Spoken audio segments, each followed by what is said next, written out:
Berarti mulai sekarang sakit ingat Allah. Kenapa logikanya? Yuk saya ajak berpikir logika. Ibu tahu di dalam tubuh ada yang namanya sel darah putih. Apa fungsi sel darah putih? Untuk melawan kuman. Kalau ada kuman masuk, dia bergerak.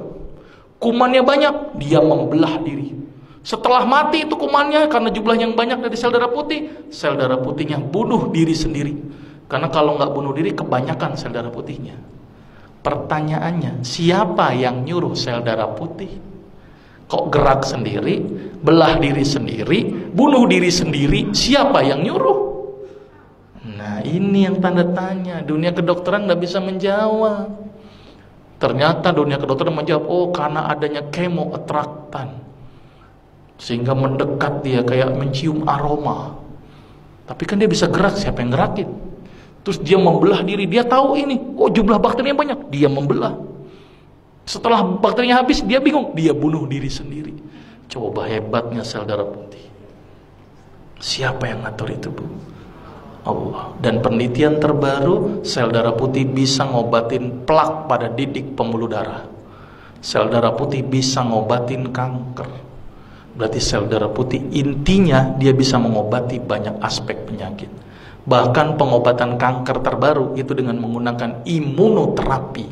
Apa itu imunoterapi? Sel darah putih yang khusus untuk makanin kanker diternak di luar, dimasukin lagi. Dan harganya mahal sampai ratusan juta. Islam mengajarkan supaya imunnya aktif dengan apa, Ibu? Sholat tahajud, berbekam, minum habatus saudah dan madu. Nah, ini yang ngajarin siapa semuanya, Ibu? Rasul. Ini Ibu umat Nabi Muhammad atau bukan? Oke, berarti mulai sekarang rutinkan berbekam sebulan sekali. Rutinkan madu, ganti madu dengan gula, ganti dengan madu. Sirup ganti dengan madu. Karena kita umat Islam konsumsinya harus madu. Tapi umat Islam selalu dibikin stigma, hati-hati madu palsu. Tapi yang namanya sirup palsu nggak pernah hati-hati.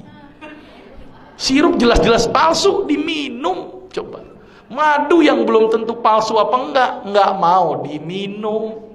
Ini kan aneh umat Islam. Ternyata stigma itu yang bikin kita jauh dari madu. Padahal sepalsu-palsu madu lebih bagus daripada gula pasir dan sirup. Karena madu palsu nggak mungkin dibuat dari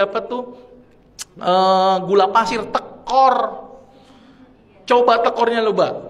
Satu botol madu butuh berapa kilo gula pasir? Petaninya dibilang, saya kena, ini tambahin gula nggak? Dok, secara teori ekonomi aja nggak masuk buat saya, dok. Orang saya cuma naruh kotak, ngumpul sendiri itu madu. Ngapain saya tambahin gula?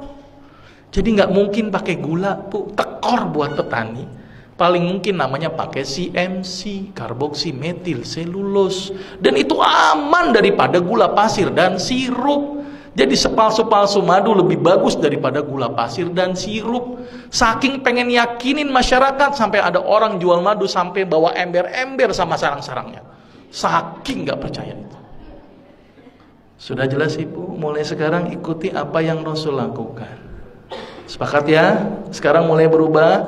Kalau sakit ingatnya Allah dulu. Mungkin sebagai introspeksi, saya punya salah apa? Mungkin introspeksi, mungkin saya gara-gara ini. Coba makan saya yang salah. Introspeksi dulu. Terus kemudian perbaiki ibadah. Dekatkan diri kepada Allah, bukan sama dokter. Dokter tuh gak nyembuhin, Bu. Cuman media. Obat yang diberikan itu hanya membantu. Tapi yang menyembuhkan adalah konseptualnya adalah tubuh kita sendiri melalui Allah. Maka itu kalau sakit ingat Allah ya. Ini paradigma sakit gimana, Ibu? Sakit seorang muslim, bahkan duri yang ngenain sekalipun, Allah akan ngapus dosa-dosa kita. Jadi kalau sakit harusnya bersyukur karena dosanya dihapuskan. Sepakat, Ibu? Berarti kalau Ibu sekarang menerima sakit harusnya bersyukur. Berarti kalau ditambahkan nikmatnya dengan menambahkan sakit gimana, Ibu? Jadi harusnya senang, Bu, nggak apa-apa. Makin berat nggak apa-apa. Ya, karena ingat hidup kita di dunia hanya sementara, ada satu kehidupan yang tidak ada ujungnya yaitu akhirat, maka itu di dunia dijadikan satu kegiatan untuk ngumpulin amal. Jangan banyak berkeluh kesah, apalagi berobat kepada dukun. Aduh hati.